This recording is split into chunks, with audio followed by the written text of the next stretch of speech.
Cool. How's everybody doing today? Good. Yeah? It's after lunch, the second day of WordCamp. I'm astonished any of you are in here. But I'm very glad. Actually, the room kind of filled up, and I'm excited about that. Apparently, this is a talk some people are interested in, which is a good spot for me to be. And I'm glad you guys are here. So we're going to be talking about incident response with WordPress, how planning for the worst can help secure your site today. We're going to be looking at some steps that you can take and some things that you can keep in mind now before something bad happens to make it easier to recover when something bad does happen. My name is Mikey. I'm a threat analyst at WordFence. My job involves researching what the baddies are up to and building firewall rules to stop them from doing other bad things.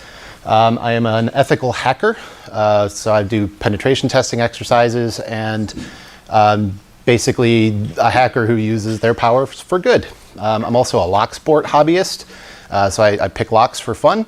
And according to two, I am the world's greatest dad, but that is disputed by probably some people in this very room. And you can follow me on Twitter at @HeyIt'sMikeyV. So the first thing that I want to cover is this thought that I don't need an incident response plan. And I want to illustrate this with some examples with a fire escape plan. So, why bother having a plan to get out of this building in the event of a fire, right? We don't need that kind of plan because we don't start fires, do we? We know better.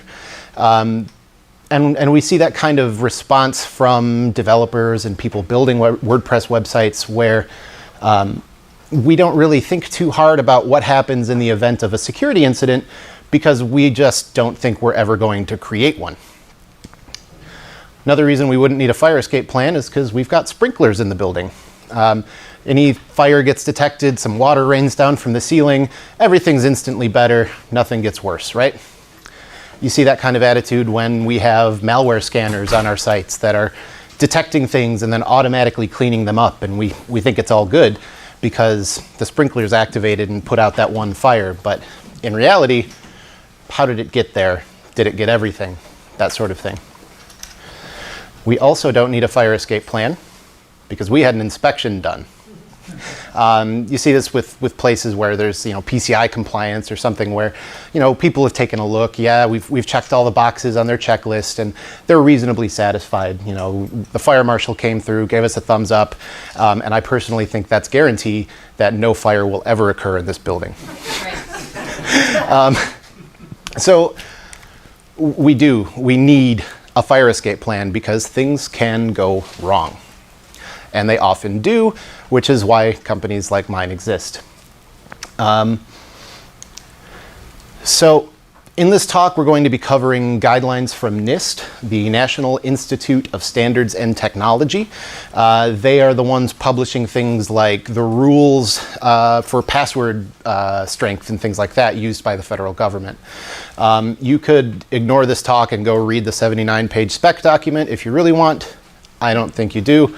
It's actually not a terrible read, but this is probably a little bit more easily crunched. And we do I have to move fast because there's a lot to cover in this, so I'm sorry if I'm rushing through stuff. I'll make the slides available. So our goals with incident response and with security in general is to protect our CIA. CIA is an industry term for confidentiality, integrity, and availability. And these are sort of straightforward, sort of not. So confidentiality is keeping private data out of the hands of people who don't need to have it. This may be company secrets or something as simple as your password is something you want to keep confidential. This could also be user data or user information of your clients or people visiting your site and things like that. Integrity refers to making sure that what we're doing is it has integrity. So this is things like making sure the content on my website says what I want it to. All the scripts that my website loads for its visitors are doing what I want them to, and that nothing has damaged the integrity of that process. If we see things where a JavaScript injection has taken place, and so now different code is running on the front of my site causing redirects or something like that. Maybe they're not taking out our users' data or anything like that, but it is harming the integrity of my site. And that's something I want to avoid. And then availability is just, is it up?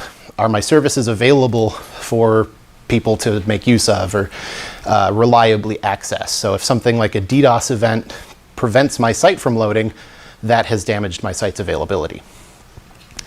So everything with security is going to be preventing any negative impact to these three things. There are competing models, but some of them have as many as 6 or 7 little elements that are all sort of basically the same thing. So this is a good solid foundation if you're new to incident response and this sort of thing. The difference between an event and an incident is one that we want to kind of keep our thumb on for the duration of this talk. The dictionary, well, the NIST dictionary definition of an event is an observable occurrence in a system or network. This is going to be things like one hit to your website, or one email sent or received, or one blocked thing from your firewall, something like that. An incident is when one or more events combine and cause a negative impact to your CIA. So this is when a DDoS crashes a server versus just a single web traffic event. When a vulnerability exploit works instead of being blocked, that is an incident. As opposed to if it's blocked, that's not an incident, that's business as usual. Or something like a successful phishing attempt. Somebody sent you an email or somebody that uses your site and it worked. That's a security incident. And before we start the plan itself, we want to check a couple of these boxes. We need to make sure we know who's in charge of this process. If it's just you there, then congrats, that's kind of de facto you. But if you've got a team or something, you want somebody to be in charge of this process. We'll talk in a little bit about the values of going third party for the incident response process, but you still want somebody on your team to be the point of contact for that. Somebody needs to be wrangling all of this and coordinating it to make sure that everything goes smoothly and that you can facilitate any communication between all relevant parties. They need to have management support. So again, if it's just a one-person thing, then that's super easy. But if not, you need to make sure that whoever's in charge of this has the authority to actually do what they need to. So they need to be able to assign roles to other people in your organization. They need to be able to contact outside parties, be it your outside incident response team, law enforcement, your legal team, anything like that. You don't, like, the last thing that you want this incident handler to do is need to ask for permission to save your life. And the authority to actually test these plans and run drills and things like that, because we don't know if these plans work until we've actually tested them. And then you want to agree with everybody involved on how strict this plan should be. Do we want a nice rigid policy where everything has to be exactly by the book? Or can we get away with a set of more loose guidelines and just some rules to follow without conscripting every little bit that needs to be done? And then communication. At all points during the incident response process, you need to be communicating. Communicating with your incident response team, communicating with your users, with law enforcement if necessary.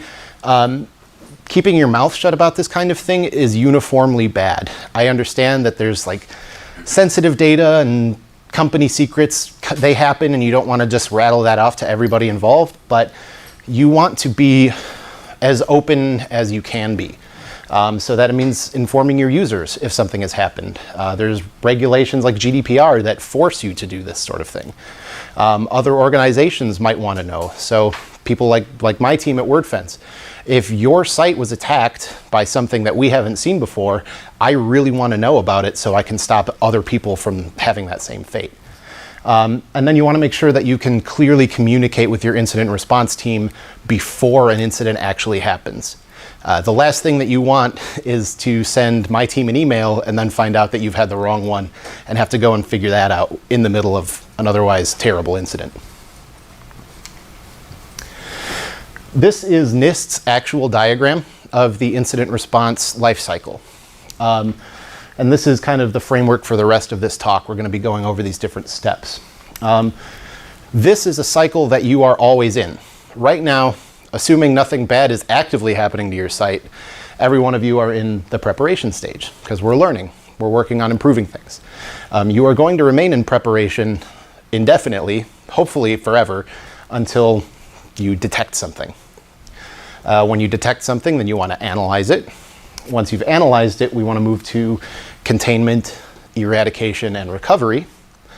And then that's a bit of a loop there while we make sure that everything is done. And then when it's over, we want to have some activity after the incident is over, sort of a post-mortem period, if you will, before we loop back around and go back to our preparation holding phase,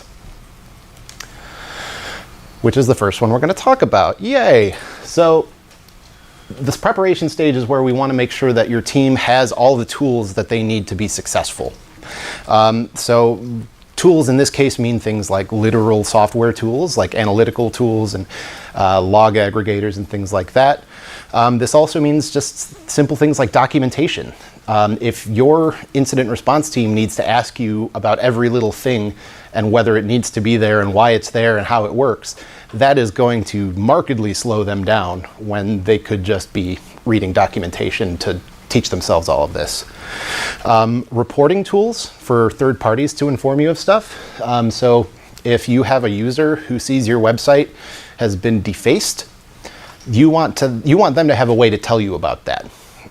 Sometimes Twitter DM is all I end up having to the ability to really do to privately contact somebody when this kind of thing happens. So you want something a little bit more solid.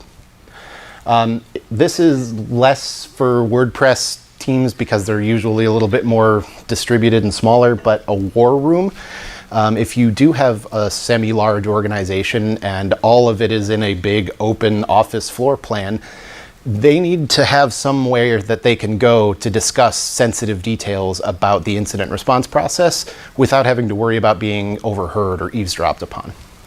And then, of course, clean backups, which are always good to have, but we'll talk a little bit more about those later. This is also where I want to talk about the easiest incident to handle is the one that didn't happen easily, right? So we can minimize the number of incidents that we have to deal with by securing our assets. So all the stuff from all my other talks, like run risk assessments and patch your software and get some sort of intrusion detection like a malware scanner or something more host-based going. You want to really shore up your security in this phase. That way, hopefully, the rest of it never has to come into play. Step 2 is detection. And our goal with the detection stage is to reduce TTD, which is time to detection.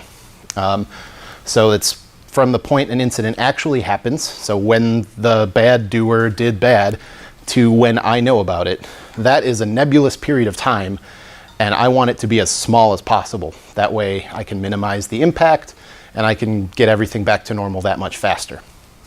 We're going to reduce TTD by identifying attack vectors, precursors, and indicators of compromise. An attack vector is just simply all the places that somebody could attack. They're going to be different for everybody, and the response to each varies based on its own scope, so to speak. So your web services, like your actual WordPress site, that is an attack vector. Things like email or removable media, like if somebody slips a malware-ridden flash drive into your computer, that could impact your WordPress site if you connect to it. Impersonation, things like phishing or just otherwise people trying to trick you into doing something you don't want. And improper usage is one that people end up dealing with in larger organizations, like somebody has their work computer and they downloaded some file sharing tool onto it and got some malware through that. That is an attack vector, even though it's something that they sort of did to themselves. A precursor is a sign that an attack is about to happen or may be about to happen. Not all incidents have precursors, but these are things like server logs telling you that somebody has been running a vulnerability scan on your website, like WP scan or SQL map. If somebody is doing that without your permission, it could be a sign that they're trying to find some way in. If WordFence or any other security body has issued a vulnerability warning about software you use, so a plugin you use or the WordPress version you're on, that could be a sign that something is going to be coming around the corner. And almost certainly it will if it's an actual vulnerability report. And of course, if you've received a threat, that's a pretty good precursor that something might be up. And lastly, indicators of compromise are signs that an attack has happened or may have already happened. So IOCs are going to vary based on the attack vector they're associated with, but this is going to be stuff like unusual login activity. Somebody logged in with your username from a country you've never been to, that's questionable. At a larger scale, you know, if somebody never logs in after 8 p.m. and now they're logged in at 3 a.m., that's weird. So you want some kind of information about these events as they come in. But other things like malware detected on your server, that's obviously a bad indicator, or files that have mysteriously changed, or user reports that came in through the method that, whatever method that you laid out in step 1. So indicators that compromise have taken place, they need to be verified. You know, not every little event that we're curious about is actually a sign of something bad happening, which is why step 3 is analysis. This is where we're actually going through and vetting this information that we've gathered. So some steps to make this easier are going to be things like knowing what baseline behavior looks like. It's really hard to know what's weird if you don't know what normal looks like. This means being familiar with your log activity, the amounts of traffic you usually get, things like that. Log retention policies are important. A lot of people are on shared hosting and have no control over how their logs are stored or for how long or where they go when they're gone. So you need to confirm that you have some amount of access to this over time, especially because incidents can happen long before they're detected. If something happened 3 months ago and you only have 30 days of log retention, you're fighting blind. And then online research, like if you find a sketchy PHP file and it's got some code in it you don't really understand, try Googling it. It works a lot more often than you think. If we've determined that an incident has taken place, then we have to start mobilizing for a more active response. We want to try to identify the intrusion vector. Sometimes we can't right away or even at all. We want to find out how our CIA has been impacted. So our confidentiality, integrity, and availability. And we want to try to identify early in this process the recoverability, which is how soon can I get back to normal after this has been done. You want to at least get estimates of all of these before you start contacting things like law enforcement, your incident response team, your own leadership. You know, maybe HR needs to be involved if you think something inside happened.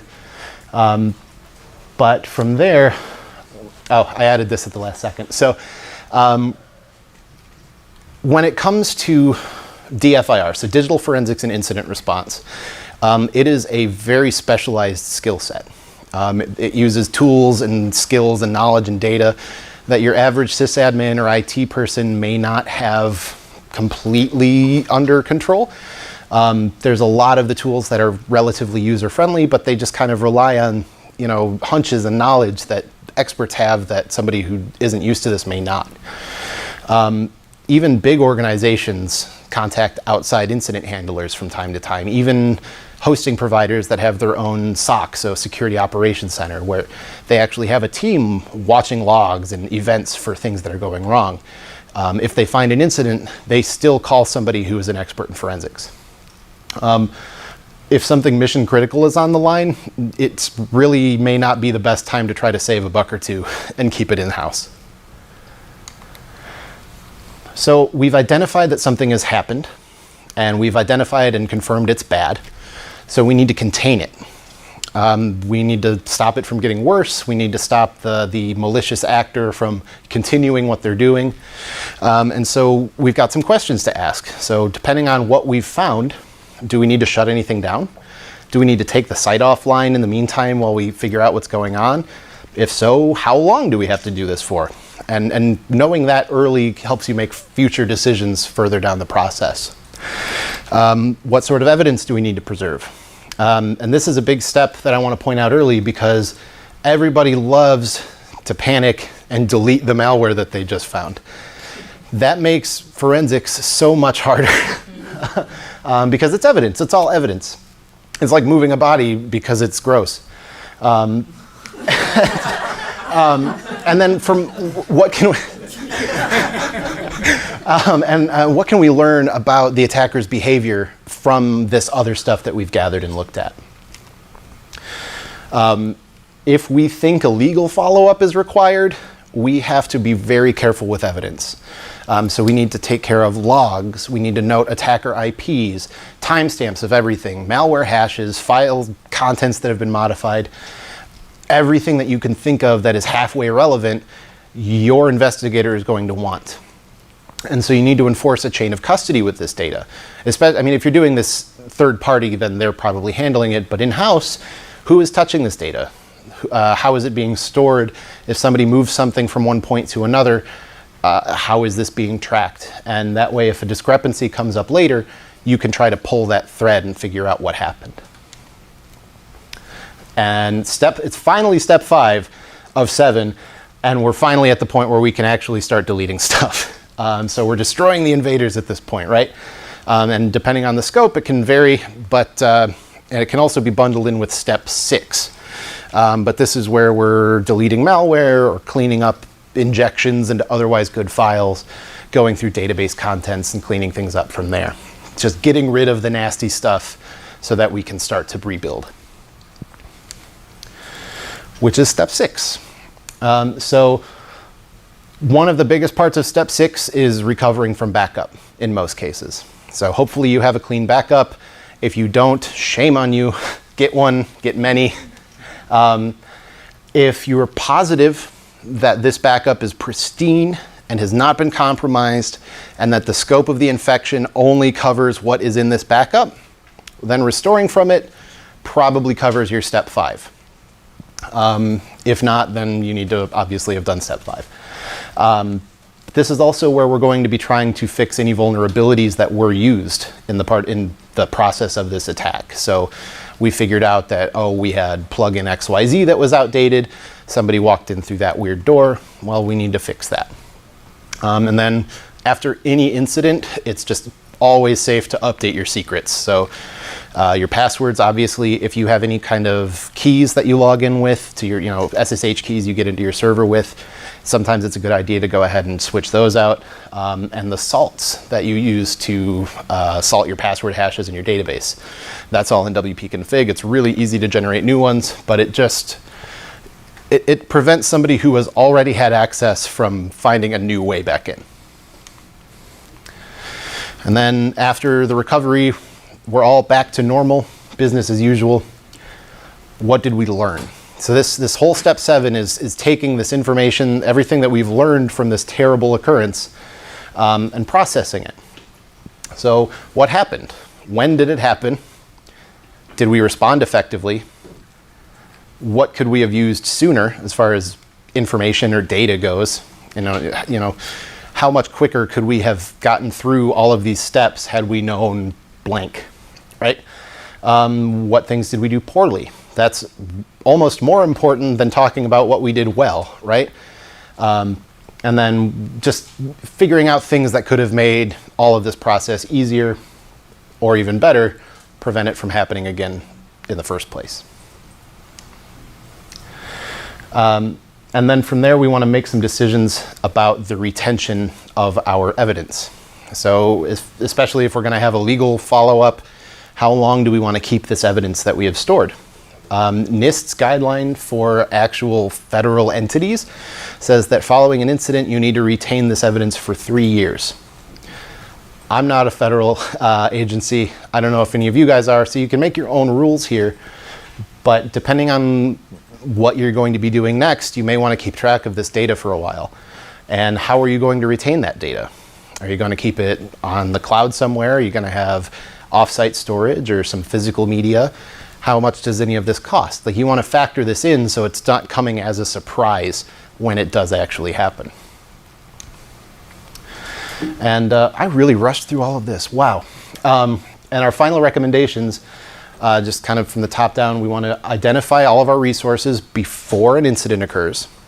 This includes your offsite incident response team if you're looking to have one. So if you're wanting WordFence or some other security company to do the cleanup, you want to be in touch with them ahead of time, or at least have some kind of relationship there so you're not shopping around at the worst possible moment. It'd be a really bad time, right? It would kind of take your bargaining power away. Minimize future incidents by securing your assets. So you have to respond to fewer if fewer happen. Automate detection as much as you can. So I've got plenty of time. I could talk about this. So the biggest thing that you want to look at, and unfortunately it's so case specific that it's hard to just say, oh yeah, it's this. You want to be notified of anything quickly. Anything that you want to be notified about, at least, I guess. So login events or big waves of blocked attacks or anything like that. As much as you can be informed of as quickly as possible is going to help prevent it from flying under the radar or going unnoticed for too long and letting somebody really get a foothold in your website. You want to keep reliable backups, and you want to be doing them regularly, especially the more you make changes to your site or the more data flows in and out of it, you want to be backing up and test those backups. My least favorite thing about incident response is when somebody has a backup that isn't good. Maybe it's old, or it doesn't contain everything they thought it did, or the script has been broken for 6 months and we just found out because we needed one. Preventing this is just as easy as testing it. Spin up a test environment, try to recover from backup in that test environment. If it works, awesome. If it doesn't, you really need to fix that right away. When an incident occurs, don't destroy evidence. I really don't want to have to say that out loud, but don't do it. And that includes things like destroying files that are signs of something bad happening. Maybe rename it if you have to get it out of a workable state. If it's a PHP script, you knock that PHP extension off, it won't work anymore. But don't nuke it, because it may have references to other files that your incident handler might want. It might have any other amount of data that could be handy in this response process. Keep clear communication with everybody. This includes your users. This includes the other people on your team. The last thing somebody wants is to be kept in the dark when their data is at stake. And learn from these incidents. When you're doing that step 7 postmortem, where we're having a meeting and we're talking with everybody about what happened and what lessons we learned, this is not an opportunity to publicly execute the person you feel is responsible. So if somebody forgot to patch, or if it's a vulnerability somebody wrote and we know it, any money that has been lost has already been lost at this point. You can either try to take it as something bad and lampoon somebody in front of the rest of the class and ensure that nobody is ever going to cooperate with this process again, or we can call it some really unique and expensive training and move forward and learn. Thanks for stopping by. If you have any questions, ask away. Thank you. I'm on Twitter at Hey It's Mikey V, and you can check out our blog, wordfence.com/blog. Any questions? Yes? Slide deck, can we get a copy? Yes, I'll post it on Twitter as soon as I can. Is Yes. Tripwire or something like that free? Tripwire, I'm not familiar with. It's like just checks for file changes and alerts you if something's changed without your permission. Sounds good to me. I don't know anything about the product, though.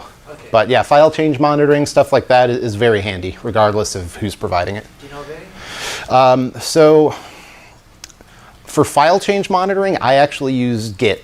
So if you just keep your site's content in a Git repository, it's really easy to tell if something's changed. Also, as far as file changes go, I am more on the side of having some kind of malware detection in play on this. Especially, we deal with a lot of sites where files get uploaded a lot, images or user content gets moved around. So any updated file could very likely be a false positive, but something that's performing malware detection or any kind of heuristic like that at least alerts you to say, get your eyes on this with a little bit better signal to noise ratio. Okay. I'll I'll have to look at that specific software though. Yes? I love how thorough you are on your entire process to address these incidences. And I was just thinking in my mind, it's like this must be very expensive to implement. And like how big of a company would you say would this be more applicable to, as with this kind of thing? So you really don't need to be a company. I mean, if you're in this room and use WordPress, at least some of this information you want to keep in your pocket. If you're not spending a bunch of money to do this, you can cobble together some bash scripts to check some stuff out, or install, I mean, WordFence has a free plugin that can handle some of the malware detection for you. There are ways to make a good, solid, best effort on every one of these steps without breaking your budget. Especially when it comes to like our site cleaning services. I don't want to make the whole pitch right now in front of everybody, but it's not crazy expensive, and especially compared to outages and things like that, especially if any money is coming through that site. It's an easy call to make. Yes? I have a question. My site got taken down 2 weeks ago, and it went to a redirect. Mm-hmm. And my VA solved it, but he hadn't really told me. I was just wondering, could vulnerabilities still be inside the site? They could be. Is that what like a cleansing would do, or a look at everything? You would want to look look at all of the software, like the plugins and stuff running on your site. Make sure all of them are up to date. Yeah. Having everything up to date doesn't necessarily mean there's no vulnerabilities in it, but it's at least a good step to prevent known vulnerabilities from existing. Okay, so I have started doing that, and then also, does that also mean updating all the themes as well? Yes. Okay. Yeah, there can be a vulnerability in any piece of code that runs on your site, or even lives in the same directory on your site. Like if you have an old copy of the site sitting in a folder somewhere that's not getting updated, that still exists. And we see that a lot, where we've got like staging folder with an ancient website still kicking in it, and there's malware in it, or some other vulnerability. So even if I had gone through redesigns, like If- it could be, and it weren't cleaned out. in the Yes, past. you want to make sure that the only files on your site are the ones that need to be there. Okay, thank you. Yeah. Yes. So I'm a blogger and I'm fairly new at this, so I don't have like a team, I'm the only person. So Okay. I guess, so I get a little confused sometimes, like in terms of backing up, like I keep about a week's worth of backups, is that enough? Or- So, it's a good question. It just really depends on how. So, if you only have a week's worth of backups, then that's fine, because a lot of people don't have any. Okay. But if you only have a week's worth of backups, you need to be aware of any incident happening within a week of it happening. So if something bad had happened 8 days ago, all of your backups are corrupted now. All right. So a lot of the time people will have like a rolling week of daily backups, but then they'll have one a month old, one 2 months old, something like that. Just in case. Just in case. Yep. So maybe I always have at least one that's a month old and then, Yep. As long as you're doing some kind of checking to make sure that everything is good within the range of your backup availability. now for somebody like me who's not well versed in this stuff, like I use, what is it, WP security or something like that. Okay. How do I know? I mean, since I'm not like a technical person, I'm not getting any alerts from them, so I do assume everything. That's kind of the thing, yeah. If you're not getting alerts and stuff, or even if you are getting alerts saying, hey, we blocked something, that's business as usual. Like we said, a blocked attack is just an event. It's not an incident. Right. So sometimes those alerts are just notifications, but if your software does say, hey, red alert, this is a problem, then obviously you want to respond. I don't know specifically about that plugin. I know WordFence has a free plugin that does very similar stuff. And I like ours better than anybody else's, of course. But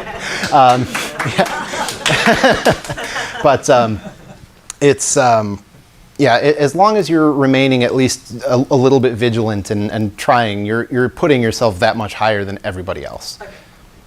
Cool. Anything else? Cool beans. Well, Bringing the locks. I did. They're in my bag. I'll be at the happiness bar. Cool. Well, thank you guys for coming out. I'm glad I get the turnout I got here. I wasn't expecting so many people in here. Thanks, you guys.